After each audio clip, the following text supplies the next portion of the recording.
রূপশ্বরী প্রকল্প নিয়ে 11-12-2000 তারিখ 23শে ডিসেম্বর প্রকল্প জমা দিয়েছিলাম। ওই জমা ডেটে 11-12-তে এসে ইনকোয়ারি করার পর আবার কিছু পয়সা চেয়েছিল, পয়সা না দিতে পারায় আমার প্রকল্প রিজেক্ট হয়েছে। তো এই নিয়ম মেনে হচ্ছিল বিয়ের কার্ড বা আরও কিছু সব করা হয়েছিল? হ্যাঁ, সব হয়েছিল, কার্ডটার সব। হ্যাঁ। আচ্ছা, তারপরেও কেন হলো না? কারণ কি? এটা কত টাকা চেয়েছিল?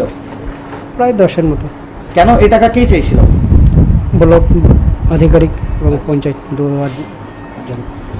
তো আপনি কি টাকা দিয়েছিলেন? না, টাকা দিইনি। টাকা না দেওয়ার কারণে কি প্রকল্পের সুবিধা পেলেন না? টাকা না দেওয়ার কারণে আমি প্রকল্প পাইনি। কি চাইছেন এখন?